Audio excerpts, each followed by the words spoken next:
Welcome to Anticipating Christ's Return YouTube channel, a place where we can gather together and joyfully anticipate the return of our Lord. I hope you enjoy. Hello everyone, welcome to my channel. My name is Caitlin. I love you guys. I always say that at the end. And for those people who don't watch to the end, I want you to know as well that I love you guys. I wanted to share with you something. I'm sure so many of us remember this story, this experience of when President Nelson and President Oaks were both called to be apostles. They got called at the same time. And I find this really, really interesting. This has happened a few times where there have been apostles called at the same time, and the order matters. The order of when they're called and when they're sustained, and in that order. And so I wanted to share this with you and talk about why this would matter. Kind of, we can look back kind of like this is like a Twilight Zone, where we're like, well, what if, and the point in me doing this video is to just show that God's hand is truly in who he calls. And anyway, I'm sorry that I feel like some of my most recent videos have been really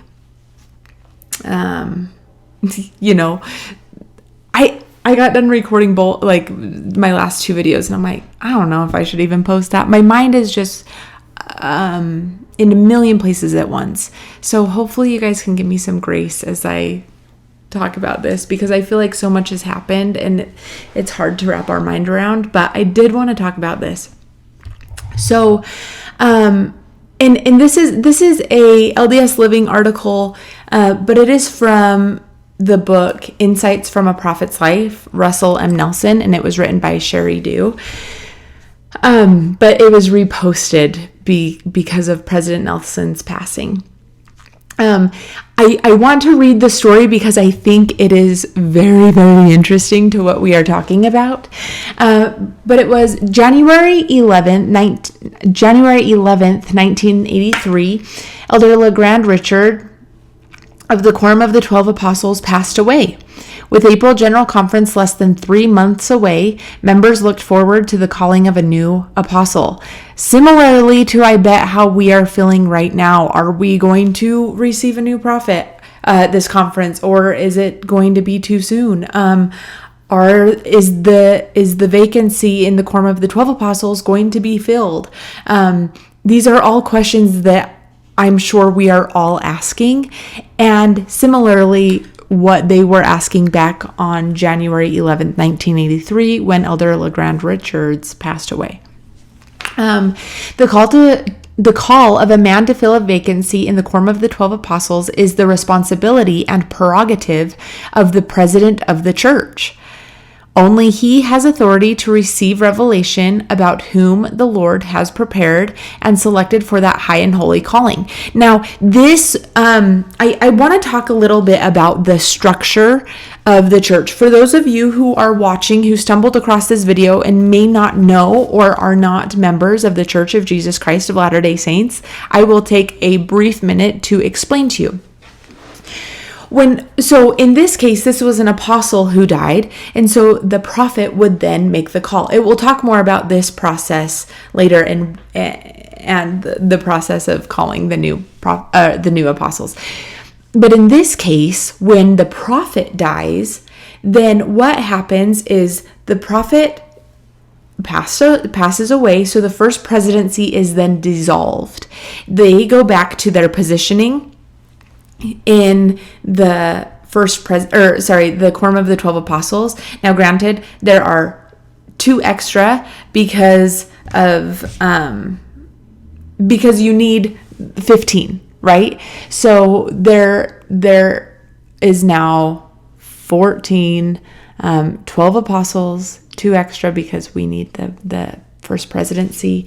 So what they will do is they will go back in their order, they will counsel together, and all will unanimously receive revelation on who the next prophet will be. Now, generally, this is the apostle with the most seniority. So this would be President Oaks. Now, I'm going to talk about why this is so monumental of this order and this progression, because it's God's hand is in it all. And people might think, oh, it's just seniority rules, or, like whoever's the oldest. But I truly believe, and we can see, and I will go and show you why each prophet was needed at that time for that purpose. That will be later on in the video, so stay for that. But this is typically how it happens. So I don't think, and here's another thing too, is I think they have to, and I don't know if this is just tradition or what, but I think what has to happen is they have to have the funeral first, or that's typically how it works, is they have the funeral, and then they will make an announcement on if the apostles have received revelation and the new prophet has been chosen. Then the new prophet will seek revelation for who should be called into the 12. So there is a possibility that we may not sustain a new prophet. Now, I think that is probably unlikely. I believe that probably by General Conference this weekend, we will likely sustain President Oaks as prophet. That is like the most likely scenario to happen. Now, it is very, very possible that we might not receive a new member of the 12, new apostle. I hope we do, but it's very possible that we may not have that yet, just because everything has to happen so rapidly. But I mean, it might work out. He might have anyway. All that being said, let's go back to this story. Now that you kind of know how the progression works, there's no real lobbying for this position. I actually feel like you'd have to kind of be crazy to seek this out. It is a big call, and not one that you are released from until you die. And then even then, I feel like the calling of a prophet is eternal. So, yeah. Okay, so it says, only the prophet has authority to receive revelation about whom the Lord has prepared and selected for that high and holy calling. So that does mean that we would need a prophet in place to call the new apostle. During the months preceding the conference, Spencer W. Kimball's health had become increasingly frail and his memory spotty. To the disappointment of many, the April 1983 General Conference came and went without a call to the 12 announced. So that has happened before. As October 1983 General Conference approached, speculation again mounted that this time surely the vacancy in the 12 would be filled. But again, there was disappointment.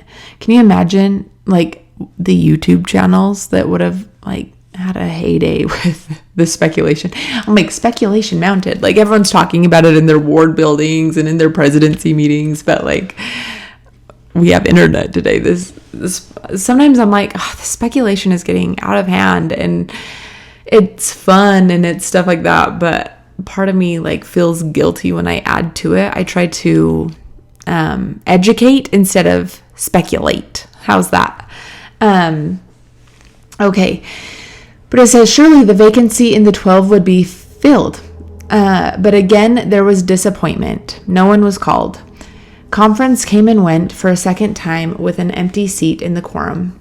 Then, on January 11th, 1984, a year to the day after the passing of Elder Richard, Elder Mark E. Peterson of the 12 passed away. Now there were 2 vacancies in the 12, and if anything, the situation was more critical. President Kimball's health had deteriorated even further, and his mind was less dependable. To make matters worse, those privy to the situation knew President Kimball was in no condition to receive the revelation to extend such calls. One of those persons was Dr. Nelson.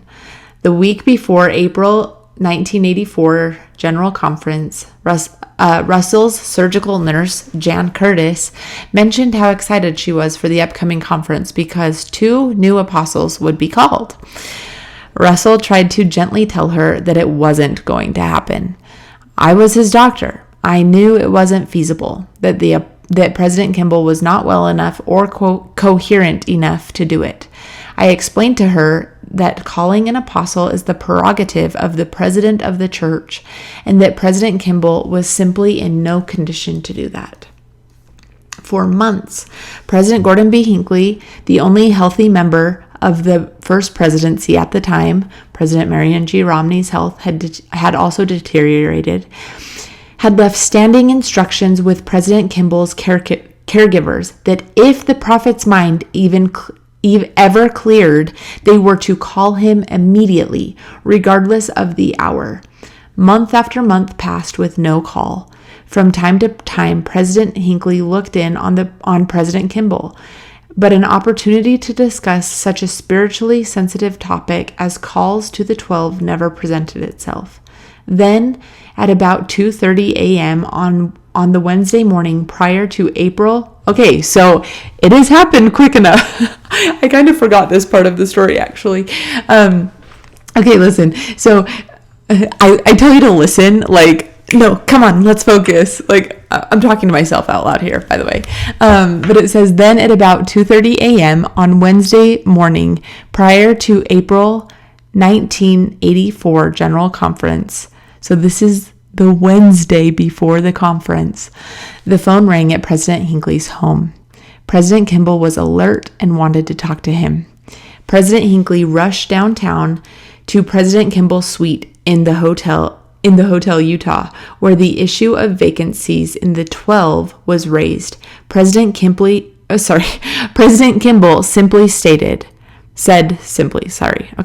President Kimball said simply, quote, "Call Nelson and Oakes to the quorum of the 12, in that order."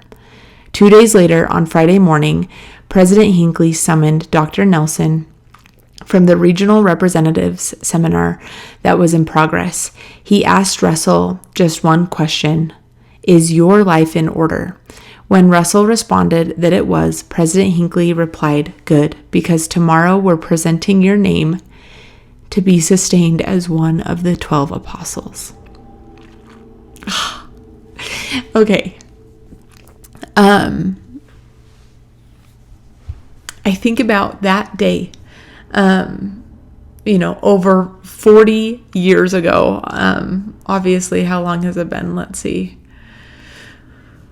That was, again, in April 1984. So 41 years ago. And the miracle of the prophet's mind clearing and having had received that revelation and then having it possible to call and then sustain them is a miracle. And I think about that call, and in that order, you think about President Nelson and his presidency and what he has taught and promised and the invitations he has given over the past 7.5 years. His presidency changed the world. And I want to share with you, this is something that, and it refreshed. And so now I can't find it. Okay, let me find it again. I can't find it again. Anyway, it was a post, and it was talking about the wisdom that God has, that he knows who needs to be prophet at the time. And it went and talked about President Hinckley and how he was he was a pro at communications.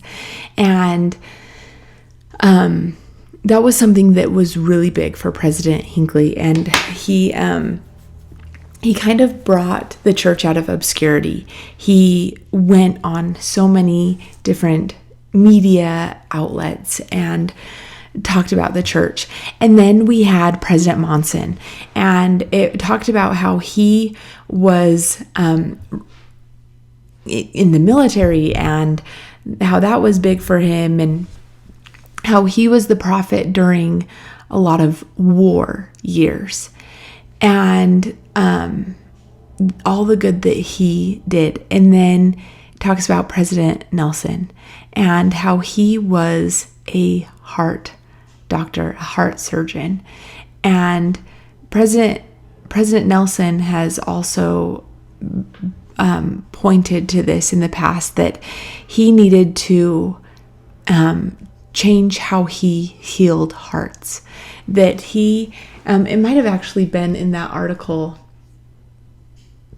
that I was reading. Let me see if I can find it. Right here.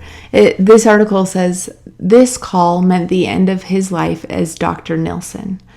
After decades of healing hearts by cutting into them, he would now try to heal them a different way. After daily appealing to the Lord to help him make thousands of life and death decisions he made, Russell would now appeal to him daily to help him be a different kind of instrument in his hands. And I love this because in a very real, but maybe not so obvious sense, President Nelson still needed the Lord to make life and death decisions. But it's more about our spiritual life and death. But there was no other man in the world who was called of God for that specific time, 2018 to 2025, to lead Christ Church. He was our physician when we needed a physician. He prescribed several counsel and promises and wisdom to us when we needed it. He taught us that we should not put question marks behind when a prophet speaks. I think in his presidency, and maybe this is just because of my age, and now I'm able to see things that I didn't ever see before, but I'd never seen the decline of society so fast as I did in the time that President Nelson became prophet. But yet I'd never, on the flip side of that, I had never seen the strength of the church grow and increase as rapidly as I did with President Nelson. The world is increasingly wicked, but the righteous are increasingly righteous. And now we have, we will receive a new prophet. And again, likely it will be President Oaks. And he is the perfect person for right now. He was a Supreme Court judge for Utah. He isn't that interesting too? I know that in the past I've talked about, and several other people have talked about the need, and this is really cool too. The prophecy and the scripture where it says that men's hearts will fail them, and we had a heart surgeon during a time of men's hearts failing then. And now it seems like we're going into the 18th prophet, this, that 8 symbolizing one more than completion. It's almost like, okay, are we going into the millennium reign of Jesus Christ? I don't know for sure, but it feels like it. And it's interesting that we are going to have a judge who is our prophet that might perhaps welcome back the eternal judge, that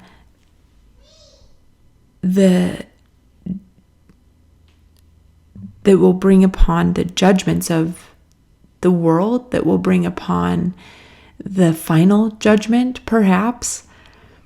It's really interesting to me. It's really, really interesting how God has called his prophets in the way he has called them, and in a way that is kind of predictable, but still inspired. I love it. It brings me so much peace and comfort. I know that God calls his prophets. I know that we needed President Nelson for the past 7.5 years. 7.5 years.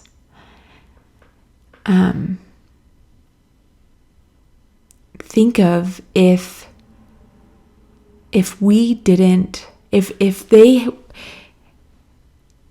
President Kimball wouldn't have called President Nelson and then President Oaks in that order, President Oaks would still be the prophet, likely. We wouldn't have had President Nelson as our prophet. And I feel like the world needed him. And now we move forward. And it came to pass that in the 2025th year of our Lord, we will receive a new prophet. We will enter into a new era. And that God directs the affairs of his church. I love you all so much. I hope you have a great day. I hope you can feel peace among the heaviness of the world that we are living in. It is a great time to be alive. It may not seem like it on some days, but I am amazed at the love and the strength that God pours out upon his covenant people. I am amazed that God keeps his promises. I went outside this morning. I took my daughter out. She was having a little bit of a hard time this morning, and I said, let's go outside. Let's just go outside. And I chose, normally I'd go in the backyard, and for some reason I wanted to go in the front yard, and there was a rainbow. And I thought, well, that is interesting, isn't it? For several different reasons, and I will share the reasons that I thought. This is not to spark a debate, but I thought it was interesting. The first thing I thought was, God keeps his promises. That is what the rainbow represents, that God keeps his promises. Now, I have had the fear, and I know that fear does not come from God, but we've seen that President Nelson is really focused on preparing the world for the second coming and gathering Israel. And I've thought, and I think this is obviously just my own thoughts, this isn't an impression or anything like that, but I've been saddened and thought, is this going to go backwards? I've shared my timeline with you guys. I'll pull it up again. I've shared my timeline with you guys of, prophets who have talked about the second coming, and how President Nelson, that is a big topic for President Nelson is the second coming. And we've had these times where, here, let me pull it over. We've had times where prophets have talked a lot about the second coming. And then we go through a bit of a dry spell. Oh, and you know what? Let me change this actually to prophets, because that's what I'm talking about. Okay, so we've seen that prophets, specifically President Benson. Now, President Benson was sick for a lot of his presidency, so he talked about this a lot while he was an apostle, but then he kind of got sick, and so he didn't have many more years talking about this, but he talked about it a lot. And then there was kind of this lull, and I've had the thought of, is the progression for the second coming, what we feel is so close, is it just going to kind of come to a halt? Because look at this. I mean, look at this preparation that we've had. And yet, whenever I have these thoughts, I am reminded that God knows what we need. The second coming is going to come. Jesus Christ will return. Now, we need a new prophet. Will the emphasis change? I don't know. It will be interesting to know what the emphasis is. But I do know that God directs his church. I know that Christ will come again. And I am grateful for living prophets and apostles who do the will of God. I love you all so much. I hope you have a great day. We'll talk soon.